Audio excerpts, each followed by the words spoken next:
dengan beragam makanan yang berada di hadapan kita. Satu nikmat yang sangat besar, ada nikmat jasmani, ada juga nikmat rohani. Jadi lengkap kenikmatan yang kita rasakan. Mudah-mudahan semua nikmat yang kita rasakan ini tidak hanya berhenti di dunia, tapi terus sampai ke akhirat. Amin ya Rabbi. Jauh lebih besar, yang abadi dan kekal ya di sisi Allah Subhanahu wa Ta'ala.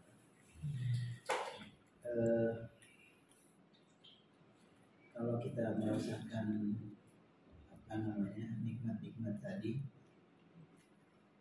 mulai dari makan kacang hijau, masya Allah,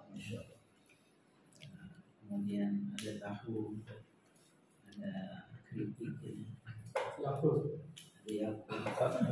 ada airnya, insya Allah kita memang sebagaimana yang disebutkan oleh Allah dalam Al-Quran, yang berinsan bila ta'am, maka hendaknya manusia memperhatikan makanan.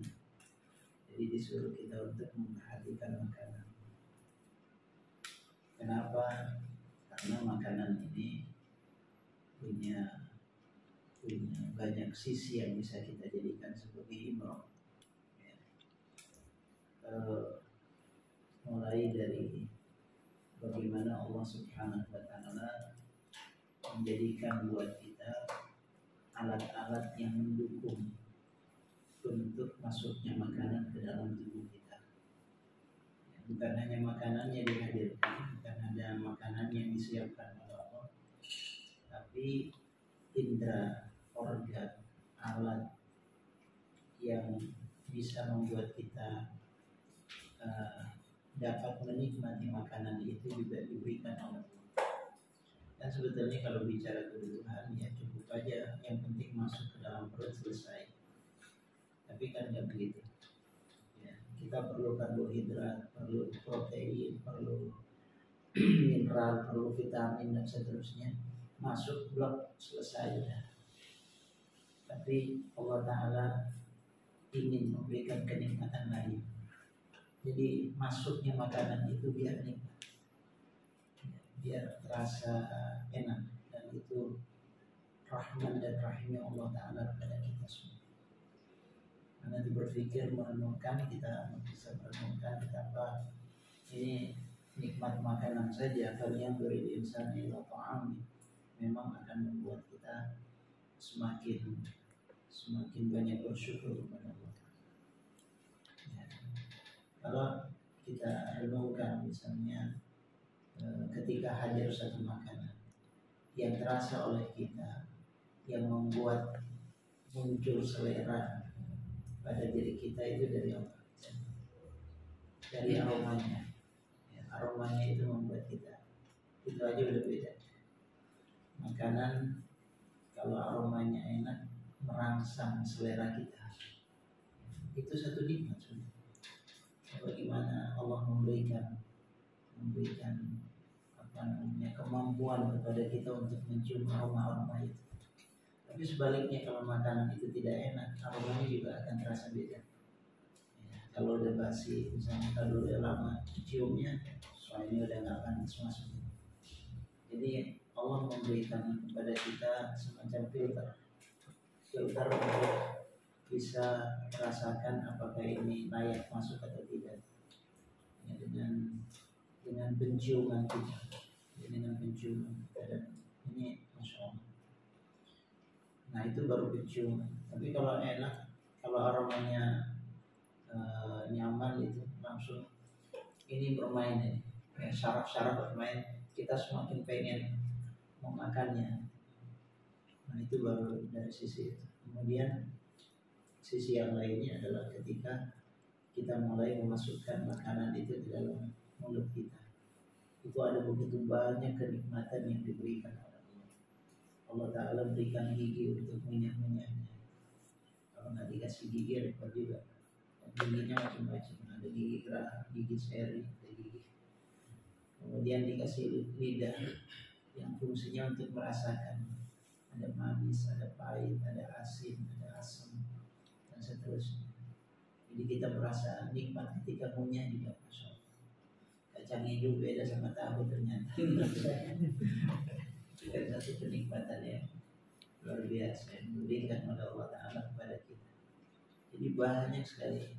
Dan lidah ini memang manis saja bisa beragam manis. Karena manisnya kacang hijau beda sama manisnya duriannya. Tadi itu bicara durian.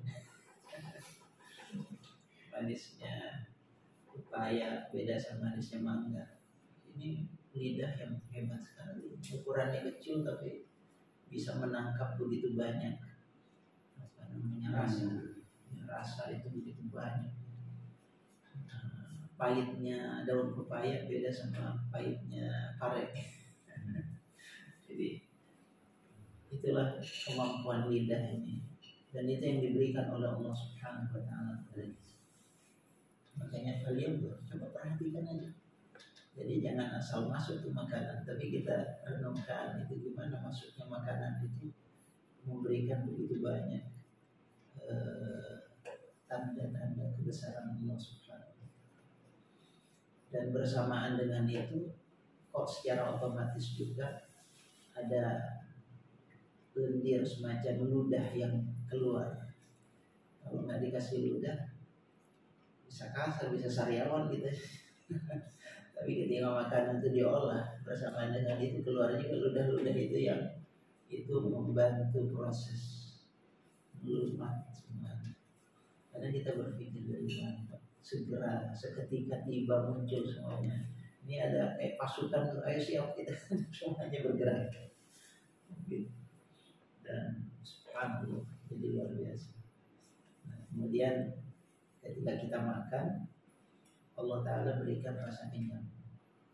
Coba kalau nggak dikasih rasa kenyang, ini yang namanya overdosis ini bisa lewat semuanya.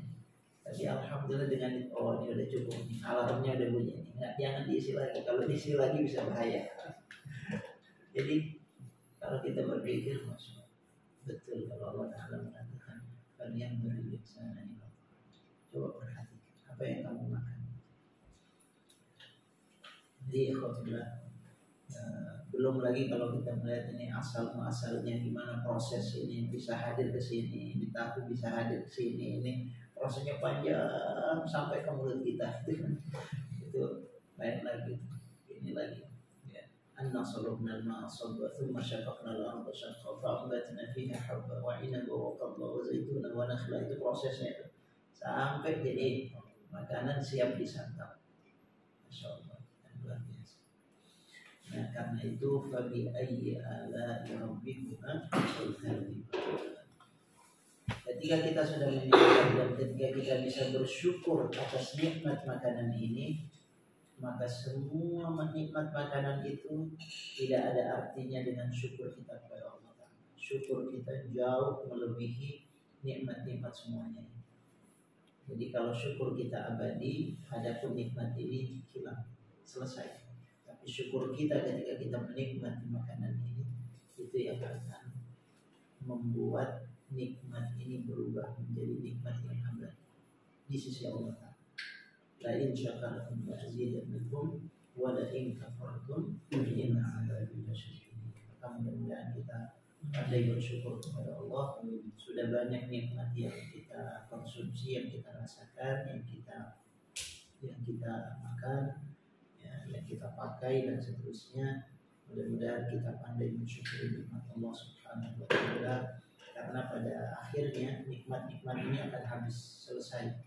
Ya, ada masanya. Kalau jatah kita udah selesai, ya udah kita harus siap-siap untuk beralih kepada alam yang berikutnya. Nah, karena itu manfaatkan dengan baik semua yang Allah Ta'ala berikan kepada kita dengan cara kita banyak bersyukur kepadanya. Dan salah satu bentuk syukur kita adalah bagaimana kita melaksanakan perintah Allah, komitmen dalam melaksanakan dakwah di jalan Allah Subhanahu wa Ta'ala, karena tidak ada yang lebih dicintai oleh Allah kecuali dakwah di jalan Allah. Wa man ahsanu qawlan mimman da'a ila Allah wa 'amila shalihan wa qala innani minal muslimin. Adakah perkataan yang lebih bagus dari perkataan orang yang menyeru ke jalan Allah? Di jalan dakwah inilah jalan yang sangat dicintai oleh Allah Subhanahu. Mudah-mudahan kita semuanya yang ada di jalan dakwah ini bersama jamaah dakwah ini dijaga oleh Allah, diberikan taufik sampai akhir hayat kita. Istiqomah. Ya, mudah-mudahan Allah masukkan kita semua ke dalam jannah. Amin. Wabillahi taufiq wal hidayah. Wassalamualaikum warahmatullahi wabarakatuh. Waalaikumsalam.